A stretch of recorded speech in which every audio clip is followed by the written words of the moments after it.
Good afternoon, everyone. My name is Michael Goldberg. I'm our executive director of the Veale Institute for Entrepreneurship here at Case Western Reserve University. Also, a professor at the Weatherhead School of Management. We're thrilled to welcome back to campus Justin Bellante. We had a chance actually to first meet when we profiled Justin as one of our kind of dynamic alumni entrepreneurs, and then we're really pleased to reconnect last year when we saw the exciting news about the sale of his company. So we're thrilled to have him back engaged in our community. Look forward to welcoming him physically onto campus soon, but obviously today his home office in Miami. All of our Veale sessions, our entrepreneurship speaker series, are moderated by students, and we're thrilled that Evelyn Urbanchuk, how did I do? It was nice. Close. Who's joining us from her home in Hungary. She'll be back on campus soon. So Evelyn is a rising sophomore, likely a biomedical engineering student. And we're also thrilled that she's part of our brand new pilot Veale Snyder Entrepreneurship Fellows program. So we'll be getting to spend a lot of time with Evelyn and her other fellows in this new program that exposes our young students to a variety of entrepreneurial topics. So with that, Evelyn, let me turn it over to you, and Justin, thank you for joining today. Yeah, thanks for having me. Excited to chat today. Hi everyone, I'm Evelyn, and I'm very honored and excited to be here today and moderate this conversation with Justin. Justin, thank you so much for joining us today. And as the first question and an introductory to what you're doing, I'd like to ask you to tell us some introductory information about BioIQ. Yeah, thanks. So great to be here. BioIQ was a healthcare technology company that I started in 2005, grew that over time, and recently exited. So a lot to that story, a lot of lessons in there, but that's kind of the brief overview. And started it out of grad school at UC Santa Barbara, and that is, of course, after doing an undergrad and master's at Case. Thank you so much. And could you please tell us some more infos and stories on your career path from Case to doing the master's, doing the PhD, and actually starting the business? Yeah, so I finished my undergrad in materials science and engineering at Case in 2001. Finished my master's in materials science in 2002, and then kind of used that as a foundation to pursue a PhD at UC Santa Barbara. It's one of the top materials programs in the world, and I started that in 2002, and about 3.5 years into that program, in 2005, one of my mentors suffered a stroke, and I spent several weeks in the hospital with friends and family as we were trying to kind of figure out what's happening, and family was debating whether or not to pull the plug, which they ended up doing. And it was really during that time that we learned that he had an undiagnosed case of diabetes that was a contributing factor to the stroke. This guy was a world-renowned thermodynamicist. He helped figure out how to grow silicon at Stanford back in the day. So, very, very intelligent man. And, found ourselves back in grad school thinking about how does, one of the smartest people on the planet not get a $25 test for diabetes that could have potentially saved or prolonged his life. And if you think about 2005, that's also when Netflix was emerging and disrupting the blockbuster model. And so it became pretty clear to us that if consumers were no longer willing to walk into a blockbuster, which is on every corner, and it's minimal dollars, instant gratification, if that model doesn't work for consumers anymore, then who is going to go to the doctor? Think about all the insurmountable barriers to scheduling an appointment, getting off work, going there, having blood drawn. Like, if you can't go to Blockbuster, that's not going to work. So we wanted to create Netflix for healthcare, but instead of sending you DVDs in the mail, we would send you a test kit in the mail where you could prick your finger, put a couple of drops of blood, saliva, urine, etc., drop it back in the mail, just like a DVD back in the day. That would go to a distributed network of labs. They'd process it, send us the results, and help people track and manage their health online, just like they could their movie portfolio or movie preferences at the time. So that was the original model, Netflix for healthcare, direct to consumer. And that's kind of, that was kind of the journey from, case to, grad school to, starting the company in 2005. Thank you so much. My next question would be related to entrepreneurship. And you mentioned that you got 2 engineering degrees. And I was wondering if you could tell us about how, or like what did prepare you for being an entrepreneur? Or you mentioned the personal motives to start your business, but how was it to go from being an engineer to be kind of like a business person? Yeah, that was very interesting. Not having a lot of formal, business training when I started the company, pure science and engineering. It was a little strange for me. When we started, we spent a lot of time thinking about marketing and designing logos and taglines and putting marketing firms putting our logos on pictures of airplanes and everyone talking about how we're going to make Google look like a hot dog stand, crazy statements like that, looking at office space. And it's like, literally haven't made $1 yet. And it's just, it hit me that we wrote this business plan, we raised money, we're going to go out and do this. And what if all these assumptions are wrong? Do we just pack it up and go home? It just did not make, business didn't make sense to me. And then I met a consultant named Frank Robinson. He actually coined the term minimum viable product.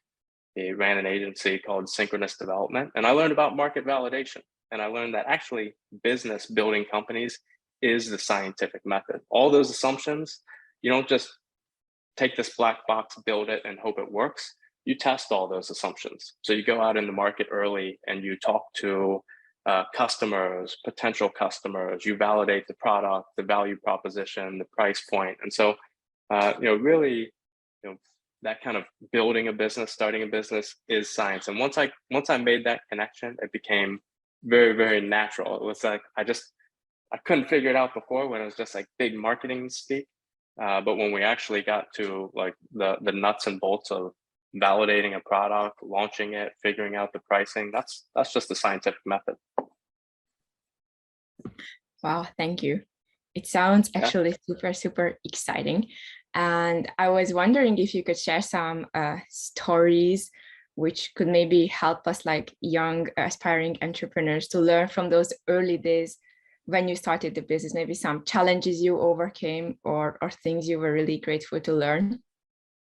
Yeah, I think, especially for students, in their, senior year or, just finishing their degrees, thinking about being in a startup, starting a company. One of the stories that kind of really hit me is in 2007, I hired an individual named Andrew Greenfield. And, those listening in, especially any BioIQ team members, I'm sure they know this individual, but he started as an intern in 2007. And you may recall in 2008, the economy crashed in September. And we found ourselves with 20 employees, less than $100,000 in the bank, and having to make some tough decisions. Basically, we had to cut deep and cut quickly. And so we got everyone in a room and we had a conversation on, what's the fewest number of people and skill sets we can have at this business to keep it alive and kind of keep this mission alive, the purpose and mission of this business, this vision. How do we keep that alive? And we had tough conversations. So, this is not going to be easy. You're going to have to get stock options, not cash. You're going to have to, manage your own personal finances. Those are tough. So it's not like it's going to be a fun journey if you're one of the people that's left. And we ended up getting down to 5 people. And we let go of, C-level executives, very talented, seasoned, individuals. And this intern, every time we had the conversation, we just could not fathom surviving as a business without this intern. And he just came into the business and he basically did all the hard little detailed, operational, administrative. He just took in all the work and processes between the spaces. And he became so invaluable that when we shrunk the company, he was one of the most indispensable individuals. He could just do all the little things to keep the business running. He ended up working for us for 8 more years and being, one of the people that, contributed greatly ultimately to the growth and success of the company. But that, the lesson for me is just get in and get your hands dirty. Take initiative and keep solving problems. Take the next project, take the next challenge, and just keep doing it. And ultimately, you add so much value, you become, really indispensable. And of course, he learned a lot along the way. Thank you so much. It's a really nice story to hear, especially like before becoming an intern or planning to become an intern somewhere. And my next question would be a little bit more case related. And I was wondering if you could tell us something about how maybe case prepared you for your career. Yeah. Well, in a case really prepared me in a couple ways. I think, one was just great leadership opportunities. I played varsity soccer for 4 years, was able to captain the team. In my 5th year at Case, I was actually able to coach the team, which was just, that's awesome early leadership experience. Secondly, I had great internship experiences. In the middle of my undergraduate, I did an internship at LTV Steel in steel mills at the time, which was great on a personal level because my father worked in a steel mill when he went to Cleveland State. His father actually, as a career, worked in a steel mill. So that was good. But what it gave me was a perspective while I was in the midst of my education, thinking about working hard to get good grades. It actually created the perspective of I'm really working hard to learn this stuff because I'm gonna have to apply it and add value in the real world at some time. So I kind of came back from that internship with a different mindset of like, why am I learning this? And that actually helped me, probably push myself harder. I would say the third thing that Case did, I talked about it with you yesterday, Evelyn, is Case is rigorous.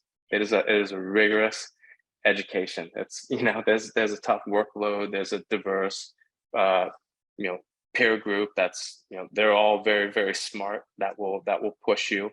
And in my master's, I had a very rigorous master's degree, and I owe a lot of that to my advisor at the time, Dr. Arthur Hoyer, who was a very well-known material scientist, 500 plus publications. But I just, I remember going into some very tough investor pitches as an entrepreneur and just thinking that, thinking how much less stressed I was than when I was walking into my weekly research group presentations. I mean, those presentations were so hard, and he was so old school. Like, you never put anything up that you couldn't fully understand. You couldn't say what you knew, what you didn't know. Like, you had to be so well prepared. And, I kind of took that rigor of the education, having to work really hard and be very prepared for presentations. And so when that translated into entrepreneurship, it really took a lot of the pressure, the fear, and the anxiety out of it, because I'd been through, the crucible a little bit prior to that. So yeah, leadership, internship, rigor. Those were kind of great opportunities, and really kind of molded me as a young entrepreneur at Case. Oh, thank you. And you said you had this experience with like going back to the basics and asking the question, why am I doing this? Which made me curious about that. When you first walked into Case campus, did you know that you'd like to do material science and engineering, or what were the motives for you to do what you're doing? And on a follow-up on this, and I think I'm just going to ask it now so you can answer it together. Sure. Were you imagining your career to be what it is now? Did you think about becoming an entrepreneur, or was it something completely different in your head? It's a great question. Growing up, I had a paper route. My brothers and I, ran a landscaping company. So, we were always making money and, kind of entrepreneurial. And I think our, parents raised us in that manner, but I was a straight A student. I loved academics. I loved research. And so, yeah, when I went to Case, I wanted to be a material scientist. I wanted to run a lab at a national lab or at Intel. I was a huge Andy Grove fan from Intel. And so I was on a just pure research track. So undergrad, master's, PhD, which I went on to do at UCSB. And, while I had some interest and took some economics, business classes, I was really just kind of pretty much on that research path. And it wasn't kind of until this thing happened, this kind of irreversible event in life where life just kind of hits you, and it just changed my mindset.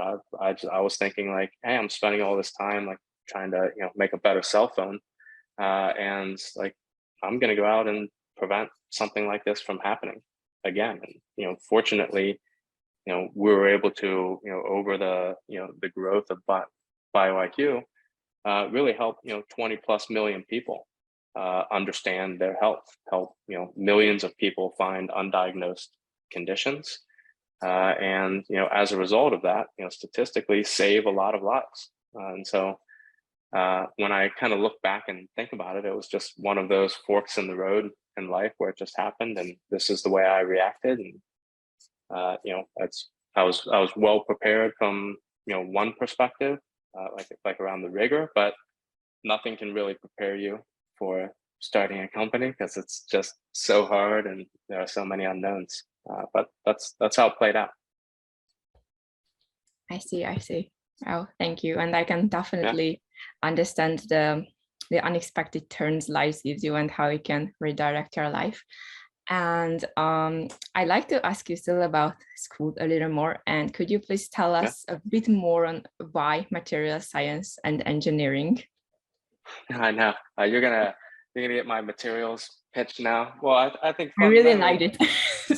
Exactly. No, it's just it's so important. I mean, material science changes the world, right? That's why we have ages in history named after materials. And so materials advancements to me were just fascinating because of the overall just the impact that materials can have on just major swaths of technology, and then those applications to life and everything around it. So as I was saying, I think materials is kind of like a fundamental game changer for a lot of other engineering disciplines because it can help mechanical and civil engineering through those materials. Same thing with biomedical, electrical engineering. Of course, they're making devices out of the materials we're figuring out how to grow.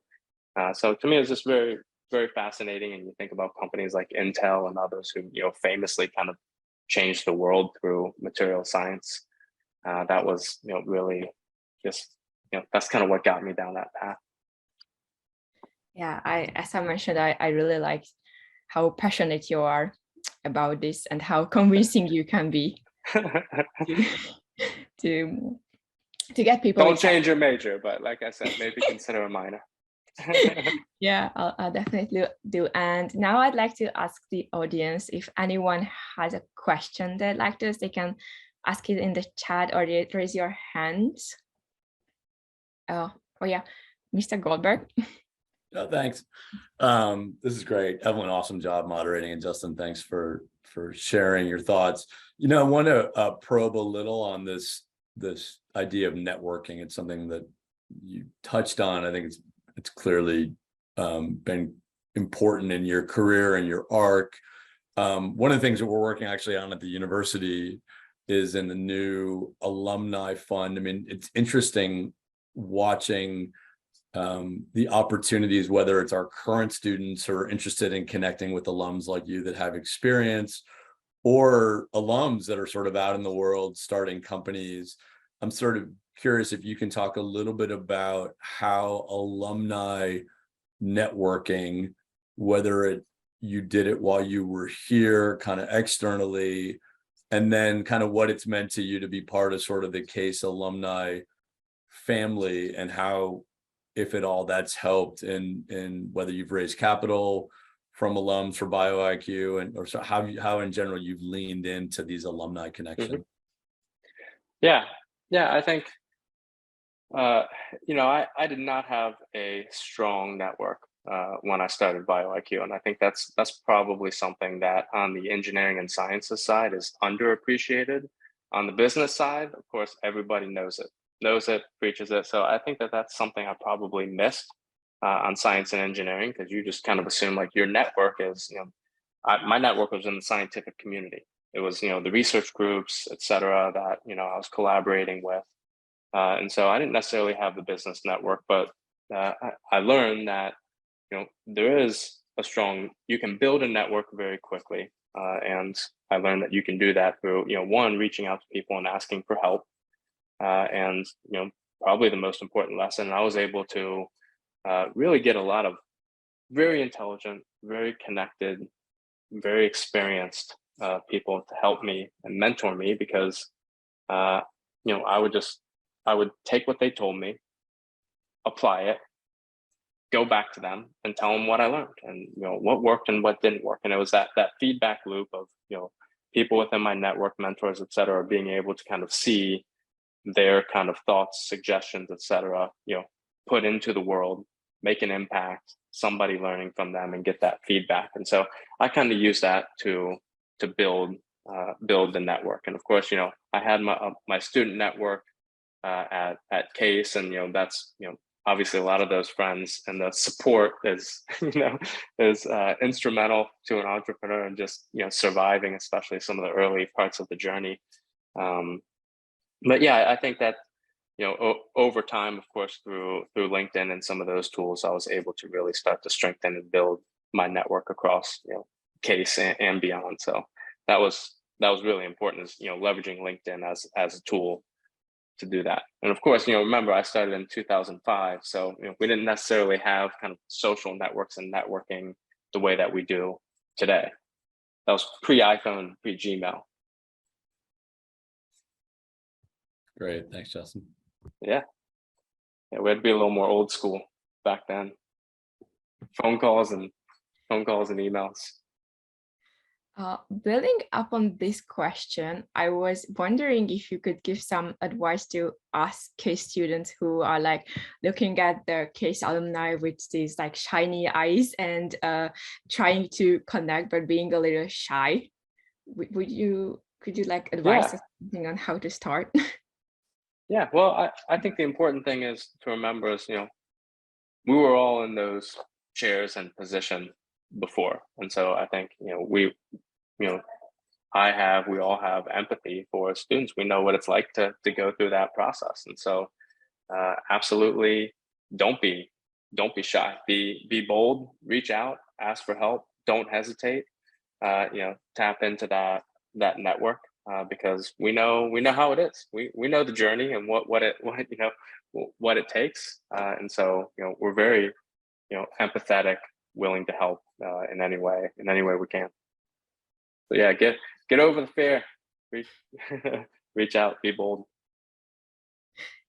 Thank you. And on the chat, I can see that Mindy has a question. I was wondering if you would like to unmute yourself and introduce yourself and ask the question. Oh yeah, Sure. I say it. Thank you. I'm happy to. You walked us through a dark time when you had to downsize. On the flip, can you walk us through what your process was for expanding your team and how you did that in the context of the culture you were trying to build? Yeah, great question. That was one of the challenges for us early on as we started the company in Santa Barbara, which was a great place to start a company. Very difficult place to scale a company just because of the size of the town, and a great access to young talent coming out of the university, great access to capital. But when you look at kind of that, that management director level, seasoned professional that you need to scale a business, so it was very difficult. So we actually moved the headquarters to Atlanta to help us scale. And it was really during that time where I acquired an appreciation for good old fashioned management. I became an Andy Grove disciple, high output management.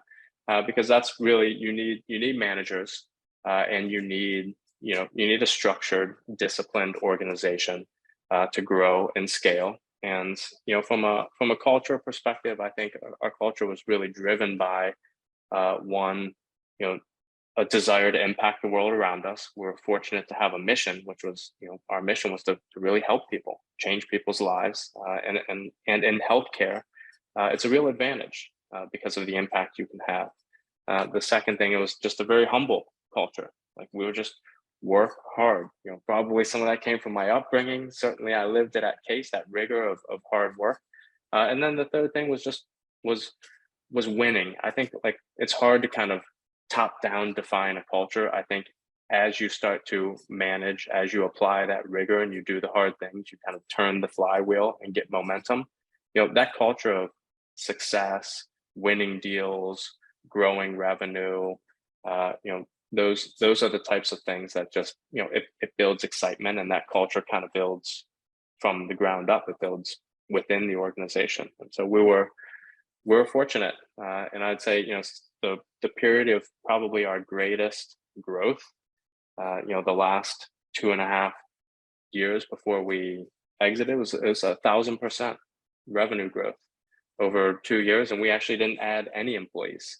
And we really, over that time, just focused on, nailing management. We had a really great executive team. And so we didn't have to add people. We scaled through systems and processes, and we did it very, very profitably. And so, that was kind of the other part of it. At one point, we had to scale through people. And then, when we really kind of figured it out and we just had an amazing team, that team scaled through systems and processes amazingly. Would anyone else like to ask a question? I'm trying to keep an eye on the chat, but yeah, I see Alna raising their hand. Would you like to unmute yourself, introduce yourself, and ask the question? So knowing where you are right now, what type of advice will give to you in the past that people that want to start the same route as yourself to like implement, or like what are the things that you would do differently in the beginning that kind of like found out throughout your journey? Mm-hmm. Yeah, great question. I think, the first thing is, it is very difficult as an entrepreneur early on. You kind of have this idea, and then you go out and you try to raise money, and you have a lot of doubt, and you get a lot of no's, and and so the one thing I would say is, not to take that personally. It's a new idea. You're asking people for money, and so I think you look at that as constructive criticism to use to continue to shape and refine how you go about achieving this kind of idea or vision, and not to be defensive or offended. Like anytime somebody tells you no, your next question should be why, and to dig more and to learn, like being in that learning mode as opposed to defensive or why they may be wrong. Because at the end of the day, when you have a passion, a vision, an idea, it's going to evolve. You want to have the North Star of achieving kind of that vision or that impact or what you want to do, but how that happens and the way that takes shape in the world, and how the technology is built around it, the company, that will change. And of course, because over time the market's going to evolve around you anyway and force you to change. And so I think for entrepreneurs, you have to like keep that passion and that conviction, and don't be defensive. Use those opportunities to learn and ask why. Thank you for the question and the answer. Anyone else who'd like to ask a question? Again, I'm looking at the chat too, or if you'd just like to raise your hand and go ahead. Maybe in the meantime, I can see any new questions now, so I can ask one myself. And it would be that, Justin, if you could give any like general advice to Case students, what would that be? I know you mentioned some like engineering specific or entrepreneurship specific things, but if there would be some general advices. Yeah, I think one of the things alongside what I just talked about as far as following your passion and having conviction around that and being flexible as far as how you achieve that. The other thing from a Case perspective is just when I started the business in 2005, first of all, there wasn't a lot of healthcare venture money out there. compared to where it is today. And, traditionally, especially, 10, 20 years ago, a lot of the money was on the West Coast. But if you think about it now, we're so remote and we're so dispersed as a society. It's just as, I don't know, just as easy, but it's a lot easier today than it was a year ago, 5 years ago, 10 years ago to raise money outside of Silicon Valley. And I experienced it moving the company to Atlanta and being able to access capital. It's not like it was 10, 20 years ago. You can start a company, access capital anywhere in the country. And a lot of venture funds actually look for that because it's a completely different cost structure.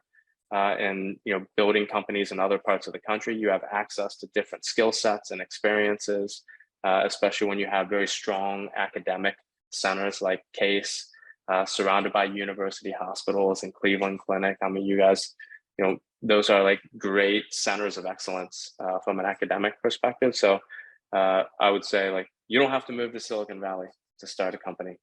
You can do it. You can do it in Cleveland. Thank you. Yeah. Anyone else would like to ask a question? Again, I'm looking at the chat too, so feel free to type if you don't want to raise your hand and ask directly. Mr. Goldberg.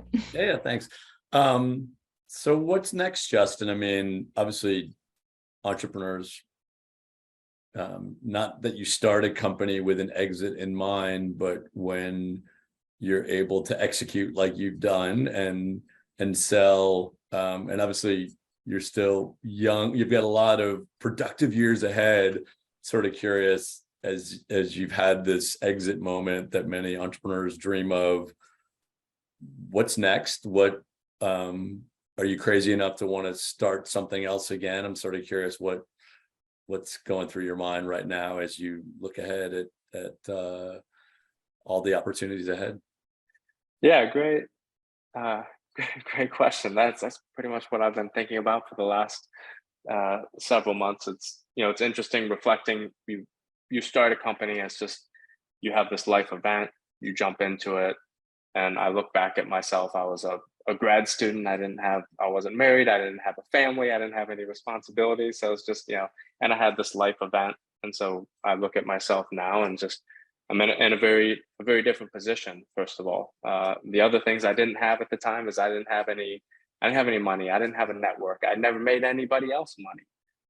And so, I think what I've really been trying to do is just analyze my situation now and think about, where am I now, and what is starting a company now? How is that different than before? How do I do it better, smarter? How do I compress time? And so I'm kind of in one of those just exploration phases at the moment. But the goal is definitely, I love building a company, building a great team, getting that company and team and just aligning everybody and everybody working together in a common purpose to just push themselves hard and change something, create some big impact that can ultimately help people. So I guess that's the roundabout way of saying absolutely I'll be back in as an operator at some point in time, and trying to figure out exactly what and when, and hopefully I have a little more wisdom and a lot of help and mentors and advisors between now and then, making sure I don't do anything stupid.